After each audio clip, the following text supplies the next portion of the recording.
Bwana Yesu Kristo asifiwe sana. Wewe ambaye umekuwa ukizidi kunifuatilia, naomba tena leo tufuatane pamoja katika somo letu la 4. Somo ambalo nitakwenda kugusia kitu kinachoitwa utakaso.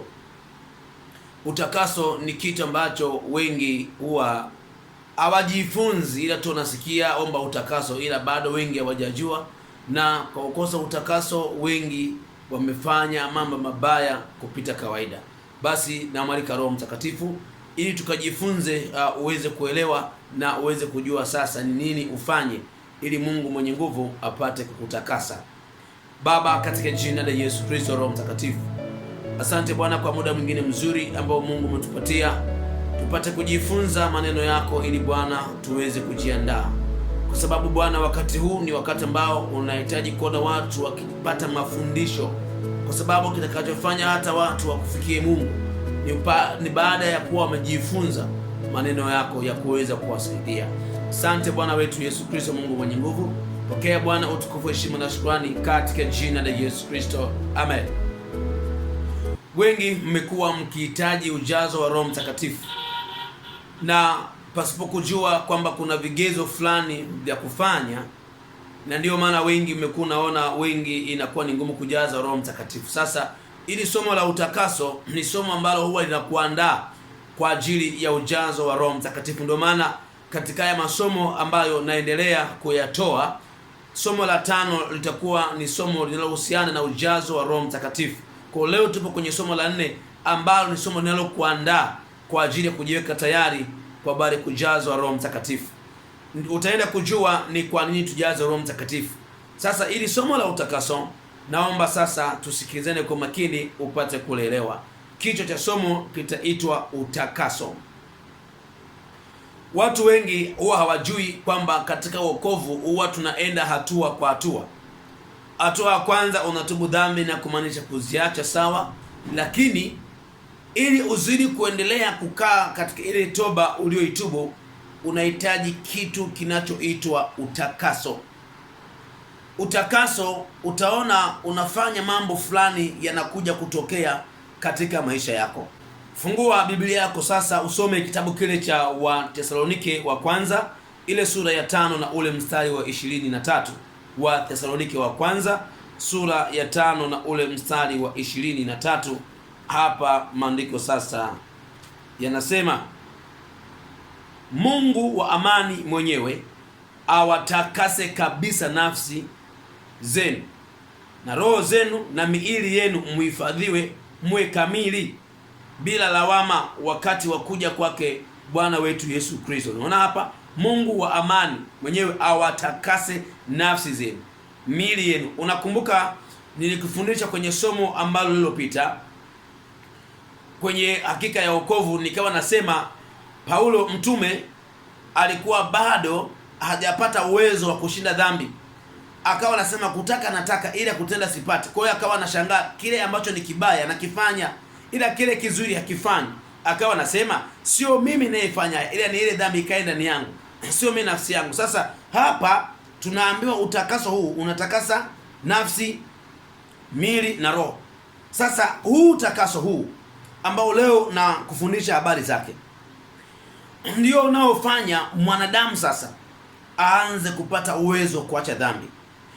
Kawaida unapokuwa umetubu dhambi ukaokoka, si kwamba masengenyo yanaondoka siku hiyo hiyo, si kwamba matusi yanaondoka siku hiyo hiyo, si kwamba ulevi unaondoka siku hiyo hiyo. Ni kwamba utakuwa unashangaa kuna kama kutibuliwa kwa zile dhambi fulani, ndio maana unashangaa mtu anaanza kufanya yale mabaya. Sasa akiuendea utakaso, ndipo yale mambo yanaondoka. Ulikuwa na kinyongo kinaondoka, ulikuwa na mahasira yanaondoka kwa njia ya utakaso. Utaona mtu ambaye hajatakaswa, hata mambo ya dhambi zile za haraka haraka za kujikwaa hapa na pale itakuwa ni rahisi. Hata wanafunzi wa Yesu wakati bado wako na Yesu, walipokuwa bado hawajatakaswa, walianza kuwa na mashindano katikati yao. Wameokoka, wameshajua kwamba Mungu hataki mashindano, lakini wao wanashindana. Utaona Mungu anasema kwamba Mungu hataki mashindano. Maana yake tulitarajia hawa wasiwe na mashindano ndani yao. Katika ile Wafilipi sura ya 2 na ule mstari wa 3, hapa maandiko yanasema, Wafilipi 2:3, msitende neno lolote kwa kushindana wala kwa majivuno, bali kwa unyenyekevu kila mtu na mhesabu mwenziwe kuwa bora kuliko nafsi yake. Hapa Mungu anakataza mashindano. Lakini angalia Luka ile sura ya 22, Luka 22 na ule mstari wa 24. Luka sura ya 22 na mstari wa 24. Waone hawa ni wanafunzi ambao waliokuwa na Yesu. Yakatokea mashindano kati yao kwamba ni nani anayehesabiwa kuwa mkubwa.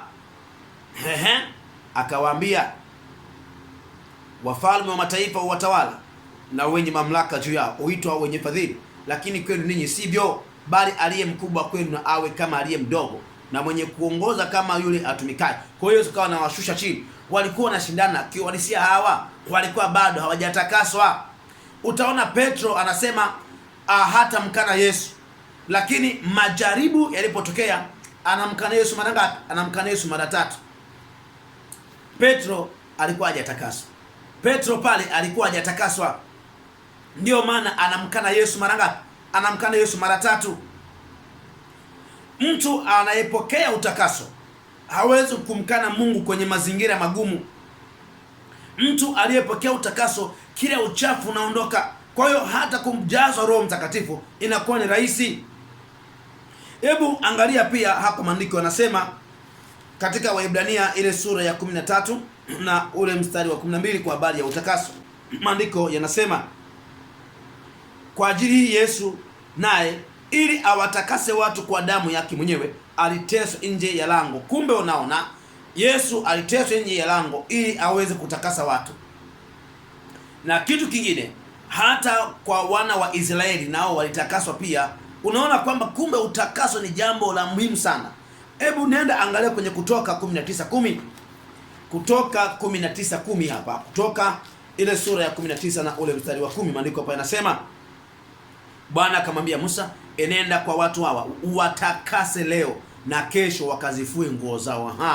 Kumbe hata wana wa Israeli Mungu anamwambia Musa aende akawatakase. Sasa tunakwenda kujua kwamba tunatakaswa vipi, au tunajitakasa kwa namna gani sasa. Maana unaweza ukasikia kwa nini nasema tu utakaso. Haya, tunajitakasaje sasa? Ziko njia mbili za kutumia katika utakaso. Njia ya kwanza kabisa ni maombi ambayo tunayoyaomba kutumia damu ya Yesu Kristo iliyovuja msalabani. Yaani ukiwa unaomba maombi, mfano unaomba toba, anza kumwambia Bwana Yesu, naomba unitakase. Takasa mawazo yangu kwa damu ya Yesu, takasa moyo wangu kwa damu ya Yesu, takasa fikira zangu kwa damu ya Yesu, takasa mwili wangu kwa damu ya Yesu. Kwa hiyo unapokuwa ukizidi kuomba utakaso kupitia damu ya Yesu iliyovuja msalabani, kweli Mungu anakutakasa. Ndio maana kwenye ile Waebrania ambayo tumeisoma pale, Waebrania, turudie kidogo hapa, Waebrania ile sura ya 13 na ule mstari wa 12. Basi kwa njia yake yeye nitarudia. Basi Waebrania 13:12, kwa ajili hii Yesu naye ili awatakase watu kwa damu yake mwenyewe aliteswa nje ya lango. Kumbe tunatakaswa kwa damu ya Yesu. Ndio maana hata kule wana wa Israeli zamani walikuwa damu, wanajinyunyizia damu, au wanachukua mnyama wanachinja ili damu imwagike. Kumbe utakaso fulani unakuja kupatikana kupitia damu. Hata sisi hapa ambao tumeokolewa tunatumia damu ya Yesu. Damu ya Yesu inasafisha. Ndio maana tunaimba damu ya Yesu, damu ya Yesu, damu ya Yesu husafisha kabisa. Damu ya Yesu inasafisha, maana inakufanya mabaya yale yanaondoka, yale madoa. Kwa hiyo hata inapofika hatua ya kuja kuomba ujazo wa Roho Mtakatifu inakuwa ni rahisi, kwa sababu maovu yameshaondoka. Na kitu kingine, tunatakaswa kupitia neno la Mungu. Wengi wakishaokoka hawana muda wa kusoma Biblia, hawana muda wa kusoma neno. Neno la Mungu unapolisoma linakuonyesha hii ni dhambi. Kuna dhambi zingine zinaondoka tu baada ya kuwa umelijua neno. Ndio maana maandiko akasema ninyi mtaijua kweli na hiyo kweli itawaweka huru. Ulikuwa na mabaya yamekufunga, ukishajua ukweli unakaa huru. Hata mapepo, nguvu za giza, wengine wanafungwa kwa sababu hawajajua ukweli. Ukishajua tu ukweli, kuna mapepo wengi wanaondoka, wanakuachia. Kwa nini? Unapokuwa ujui ukweli fulani, wanajificha pale. Ukishajua wanakuacha. Kumbe utakaso mwingine unapatikana kwa njia ya neno. Hapa ukisoma kwenye Yohana ile sura ya 15 na ule mstari wa 3. Yohana sasa 15:3, maandiko hapa yanasema, ninyi mmekwisha kuwa safi kwa sababu ya lile neno nililowaambia. Kumbe neno la Mungu linakufanya uwe safi. Neno la Mungu linatakasa. Kwa kama unapenda kujifunza ukweli, wengi mlikuwa mjui kwamba mawigi yanapeleka motoni, ila mliposikia neno mkajua kuanzia leo sibai mawigi tena. Mliposikia kuvaa suruali ni dhambi, ndipo ulipochukua suruali mwanamke ukazichoma moto. Uliposikia kufanya masturbation ni dhambi, uliposikia kutoa mimba ni dhambi, uliposikia ulevi ni dhambi, ndipo kaacha. Kumbe kupitia neno watu wanatakaswa. Kuna wengine waliokoka baada tu ya kusikia neno likawasafisha, wakaacha, wakabadilika. Kwa hiyo kumbe hatua ya utakaso tunaendea kwa maombi na kwa neno la Mungu. Hizo ndizo namna za kutakaswa. Kwa hiyo iliendea ili somo uweze, kama ukuelewa, sikiliza tena. Ndugu yangu, utakaso ni kitu ambacho wengi wanakikosa, na baada ya kukikosa Mungu hawachukui. Kwa nini? Kama hujasafishwa huwezi kwenda mbinguni. Yaani utaona utakaso, unaona mfano nguo. Unapochukua nguo ukaifua, unaweza kaifua nguo na ukaianika, lakini kawa haijatakata, bado ina madoa. Na Mungu atachukua kanisa takatifu lisilokuwa na madoa wala makunyanzi wala mawaa. Kwa hiyo utakaso ni sawasawa nguo umeifua, ulipoona bado hii, unaanza kuisafisha, kuitakasa. Wengine mpaka wanachukua jiki, sabuni zile za kutakasa kweli kweli. Ukiangalia nguo unakuta nguo kweli inang'aa, maana ile nguo imetakata. Hata wazazi unasikia wanasema unapofua nguo, takasha nguo, takasha. Maana uitakase kweli kweli, itakaswe na Mungu anachukua watu wale utakaswa. Hili ni somo ambalo nimelifundisha kwa ufupi ili upate kulelewa, lakini mbele za Mungu ni kitu ambacho kiko very serious. Utakaso ni kitu ambacho upasi kufanyia upuuzi. Yaani ukiwa hata kwenye maombi ya utakaso, omba hata masaa 3, hata masaa 4, hata masaa 2, unaomba tu utakaso. Ukipata saa moja zima omba utakaso tu, nakwambia hautakuwa kawaida ukiomba utakaso kwa muda mrefu. Mpaka hapo umejifunza nini? Baba, katika jina la Yesu Kristo, umefundisha watoto wako Baba neno hili kupitia kinywa changu. Jehova Shama, naomba ukatupe neema ya kutakaswa. Roho Mtakatifu, kila ambaye kapata neema ya kujifunza somo hili Baba, namwombea neema ya utakaso ipate kuwa juu yake katika jina la Yesu. Nakuombea neema ya Mungu ya utakaso iwe juu yako katika jina la Yesu. Roho Mtakatifu, tupe neema ya kuzidi kukaa katika utakaso. Tupe muda mzuri wa kutosha kuomba utakaso, kujifunza neno ili likae kwa wingi ndani yetu.